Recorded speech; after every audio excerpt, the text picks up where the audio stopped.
Hi, this is Frank Dill. And I'm Mike Clary. And we do the Frank and Mike radio show on KNBR in San Francisco. And now for the International Video Network, we invite you to take a video visit of San Francisco, an enchanting city. One of the most romantic cities in the world.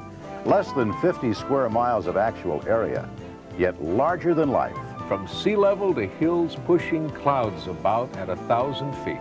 As one local said, it's small enough so you think you know everybody, and big enough so you don't. It all started tens of thousands of years ago when the glaciers melted at the end of the Ice Age, inundating most of California, with the Golden Gate acting as the only outlet. Incredible hydraulic forces then carved the basin that now houses the San Francisco Bay. All 450 square miles of it. But the first ship didn't sail into the bay until 1775, piloted by Lieutenant Juan Manuel de Ayala. Ayala was the first to see the possibilities of the city that was never a town. It became official in 1850, right on this very spot, when what the Spaniards called Yerba Buena became the city of San Francisco. Now Portsmouth Square, in the heart of Chinatown. This 12-foot granite statue represents the patron saint of the city, St. Francis of Assisi. Since 1955, it has stood before the Longshoremen's Hall at the entrance to the waterfront. Name a delicious creature from the sea, and you can taste it here at Fisherman's Wharf. Oh, and of course we have to mention our world-famous sourdough French bread, the best in the civilized world. The natives claim that fog accounts for its unique taste. Be that as it may, a loaf of bread, a jug of wine, and a whole cracked Dungeness crab. What a way to spend a day by the bay. And down away from the original wharf is a new waterfront complex with an old-fashioned look. Pier 39. Built over the bay, this 45-acre village houses shops and restaurants, 3 outdoor stages, a double-deck carousel, and street entertainment for all ages.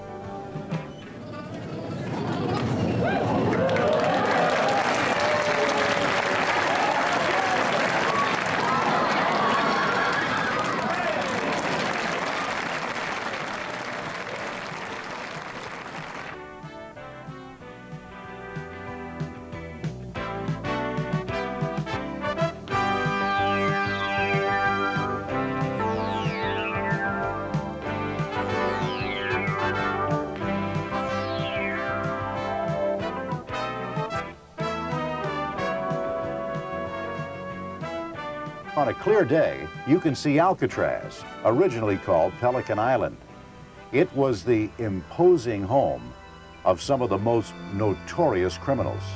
Al Capone, Robert Strauss, better known as the Birdman of Alcatraz, and other guests referred to it as the Rock, a perfect name for a prison surrounded by rough water and sharks. Although sharks larger than 2 feet seldom inhabit these waters, the fact is, the prison staff created this rumor and the inmates were afraid to test its accuracy. Leave it to San Francisco to turn something old and worn out into something new and practical. Like this old brick building, now a square block shopping and dining area known simply as the Cannery. You're doing it the wimpy way. I want to see it the man's way. I like being a wimp. And just down the street, a multi-level 19th century chocolate factory, now redesigned as Ghirardelli Square, named after the Italian candy maker who catered to chocolate lovers in 1893. Why, you can order up gigantic sundaes and ice cream cones and fabulous chocolate confections. Just a little inland from the waterfront is North Beach, so Italian that Columbus Day is an annual festival. And fresh seafood is perfectly complemented by Mama's homemade pasta. Part of North Beach is Broadway, with its bright lights, exotic entertainment, and, well, where the nightlife is lively. San Francisco is made up of numerous distinctive neighborhoods, centered around special streets with their own distinctive personalities, like the crookedest street in the world, Lombard Street, designed originally for horse carts to maneuver down the steepest hill in town. Skateboards are welcome, only if you dare. And Montgomery Street, heart of the financial district, where the names of the games are banking, insurance, international commerce, high finance, and headquarters for the largest bank in the world. That polished black stone at the base of the Bank of America building is sometimes referred to as the banker's heart. The center of San Francisco chic is Union Street, famous for antique shops, high-fashion boutiques, and unique places to eat, drink, and socialize. The house that Irish Coffee built, and one of the city's oldest gathering spots, is the Buena Vista Cafe, known locally as the BV. By the way, it's a perfect vantage point to watch the cable cars turn around for their trip back up Hyde Street. And until a few years ago, the proprietors at the BV wouldn't serve unescorted females. Well, thank goodness the times have changed. However, I'm still unescorted. A most colorful look into San Francisco's seagoing past can be enjoyed at the National Maritime Museum, which looks like a ship and serves as the anchor for Aquatic Park, which on any one weekend serves as the backdrop for local street artists.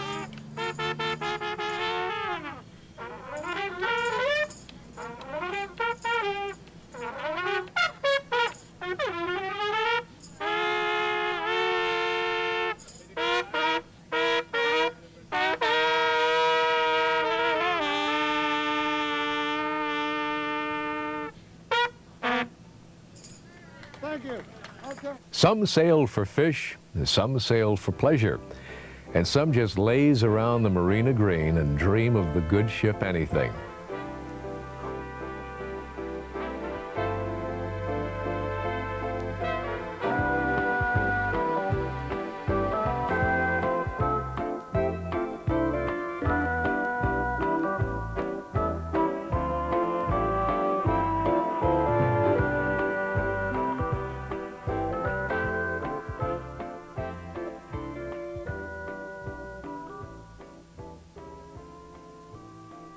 One of the city's magic hills is Telegraph Hill, topped by a monument to San Francisco's historic firefighters, Coit Tower. The $100,000 it took to complete it in 1933 was bequeathed to the city by Lillian Coit, for some years the fire department's official mascot.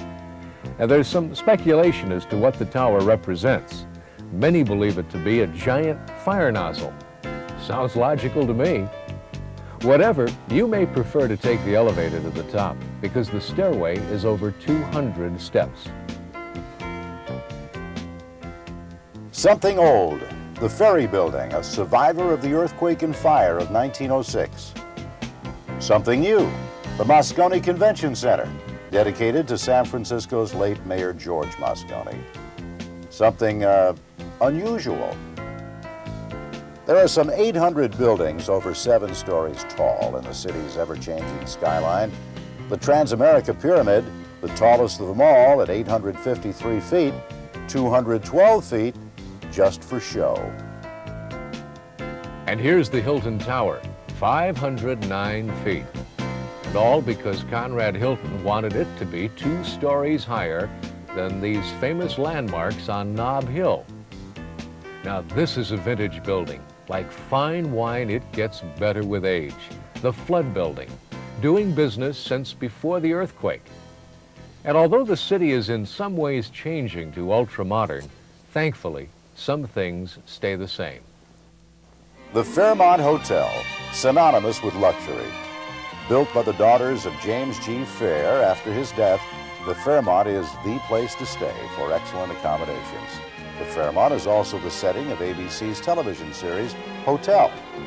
Being treated like a king is routine at this elegant hotel, where for $3,500 a day, you can enjoy the beauty and splendor of the Fairmont's penthouse. The hub of downtown San Francisco is Union Square. This is not an area to wheel and deal. Union Square caters to those who pay for what they want, perfect for that hard-to-shop-for person. And it's also a favorite strolling place for people and pigeons. Hey, now don't be feeding the pigeons. It's against the law, don't you know? Thank you, officer. There is 1 car for every 2 residents of the city. and only one garage for every 2 cars. And then there are the commuters who work here and live elsewhere around the bay. Getting around in town can be fun aboard our country's only moving national landmark, the cable car, moving people up and down very steep hills since 1873. The cable cars and the complicated machinery that keep the system running underwent a $60 million overhaul in 1984 to assure the city of at least another 100 years of joyriding. And then there's a more modern way to get around, the Bay Area Rapid Transit, affectionately known as BART. These trains actually traverse the bay 135 feet below the surface. But there are creative alternatives in the art and science of getting around town. Actually, foot traffic is a lot more fun. This scene happens to be the annual Bay to Breakers Run, the oldest and largest organized race in the country.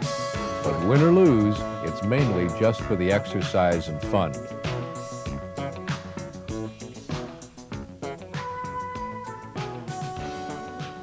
And here's one of our historical moving landmarks, Walt Stack. I'm 77 years old. Just growing boy. I started running at 58. I wanted to improve my stamina for swimming, you know, and I understand it. Running improves the stamina for anything involving the lungs. So I run 17 miles a day, and I've got in 55,000 miles. That represents 20 years of running, and I've run the Western States 100 and 115 marathons, you know, and 15 50s and 3 100s. Well, I get up in the morning and jump on my bike after I read the morning paper. Bike down here, that's about 6 miles. It takes me about 45 minutes to an hour. Then I take a run that takes me about 3.5 hours to Sausalito and back, 17 miles. I take a short swim, a half hour. I used to swim an hour, but cut it down to a half hour. So, but then I'm just about finished. I've put it about 6 hours or so a day, just taking care of myself. And then there are the culture centers of the city. Home of the lively arts, opera,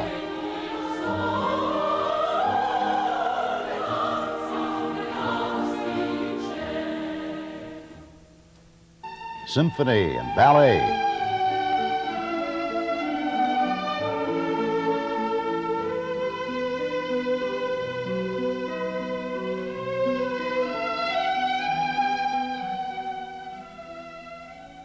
also jazz, pop, country, and yes, rock of all varieties. Plenty of excellent theater, too, like the world-famous American Conservatory Theater and the refurbished Golden Gate Theater. The city's main artery is Market Street. Now, if people watching appeals to you, chances are you'll see someone on Market or on one of the cross streets along the way that you haven't seen before. Here is an ornate intersection, and as soon as you pass through, you've entered exotic Chinatown. This is the Oriental Marketplace. More Chinese culture, food, artifacts, and Far Eastern history than you can find anywhere outside of Asia. This is one place where firecracker laws are winked at, on Chinese New Year and the annual Dragon Parade. Reflecting our contact with the exotic East is Japantown, complete cultural center and shopping mall. And here one can shop, try out chopstick techniques, and enjoy an authentic Japanese bath and massage. One of our most colorful assets, of course, is San Francisco's Painted Ladies. These individually handcrafted Victorian homes are colorful and still much sought after. Very San Francisco.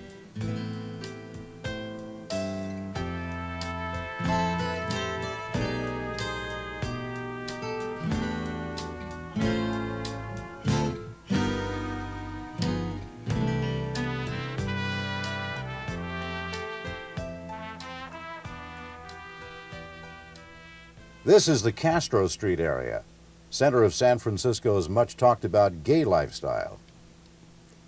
Now Now let's talk about food. Oh, it's about time. Glorious food. Wonderful food. Delicious food.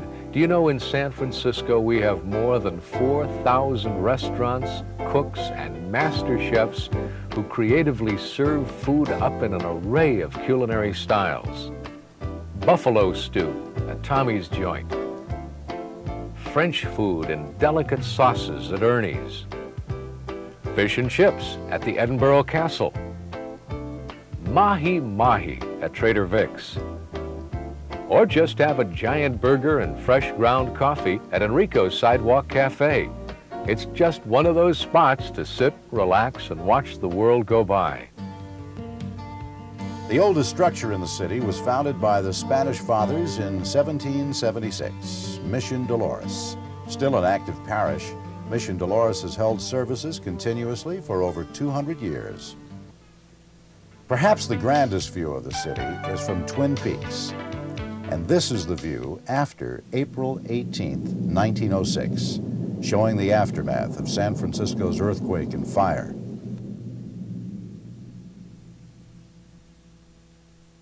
Four-fifths of the city was leveled. Most of the damage was from the fire, which burned for 3 days after the quake, and the unsuccessful efforts by the U.S. Army to control it through the use of dynamite. The fire department's heroic efforts were hampered by low water pressure caused by broken water mains, later found to have been below standards, a result of the pervasive construction graft of the period. In a matter of a few weeks, the rebuilding of the city was well underway, thanks to the hard work, enthusiasm, and optimism of its most loyal citizens. The earthquake and fire, a natural disaster, and an extraordinary rebuilding by the city that never was a town. From the center of the city to the shores of the Pacific, formerly 1,000 acres of rocky hills, ravines, marshes, and sand dunes became the pride of San Francisco, Golden Gate Park. William Hall completed what New York's Central Park designer Frederick Olmsted declared impossible. He transformed wasteland into luscious greenery and scenery with the help of Scotsman John McLaren, who was responsible for planting over 1 million trees in the park. Amidst all the foliage, Golden Gate Park houses many of the city's most important museums, exhibitions, and activities.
The westernmost edge of the city is Ocean Beach and the Seal Rocks, just off the shore. For a closer look, drop in a coin. See if you can tell the difference between a seal and a sea lion. Sutro Heights, over 200 feet above the Pacific. Since 1863, 4 cliff houses have been destroyed. In 1895, Mayor Adolph Sutro created an elaborate resort area with his cliff house and a 3-acre area housing an amphitheater, conservatory, and the largest indoor pools in the world, capable of accommodating 25,000 enthusiasts. Destroyed by fire in 1952, the oceanside elements have given the ruins an ancient appearance. Hidden away in the city's perimeter is the Palace of the Legion of Honor, a fine arts museum commemorating French-American friendship. The distinctive Palace of Fine Arts This magnificent complex, complete with Roman columns, lagoon, and a 160-foot dome, was a temporary plaster creation built to celebrate the 1915 World's Fair. It was rebuilt 50 years later at a cost of $8 million. Now it's one of the city's most treasured landmarks. There's always been a military presence on the Golden Gate entrance to the bay, with giant artillery to protect the coastline. But there's never been a shot fired in anger from these cliffs. And then there are the bridges, so vital to a community surrounded by water on three sides. No tour of the city would be complete without mentioning the symbol of San Francisco, the Golden Gate Bridge. This marvel took 4 years to be constructed at a cost of $35 million. The two 746-foot towers support the Golden Gate's 4,200-foot-long span. Chief Engineer Joseph B. Strauss deserves great praise for his work of art. Yeah, but I wonder if he knew it would take a crew of painters with 7,000 gallons of paint to work year-round to maintain the massive amounts of steel exposed to the salt air. San Francisco. Romantic. International. Well-dressed. Exotic. Tolerant. Often eccentric. Charming in a way unlike any other city in the world.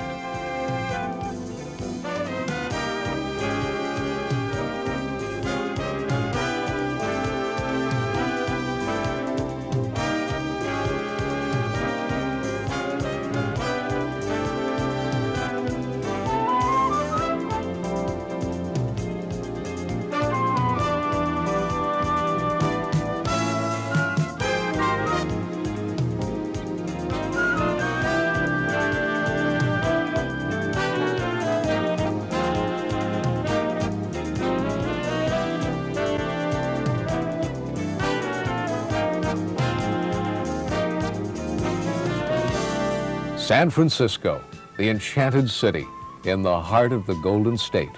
Practical, yet designed to be beautiful. Perfect links to everlasting memories. Now that you've enjoyed the grand tour of the city, you should know that there is much more to see on and around the bay. IVN presents a colorful 24-minute armchair adventure of San Francisco Bay. This video visit, titled San Francisco Bay Cruise, is available by phone order or direct mail.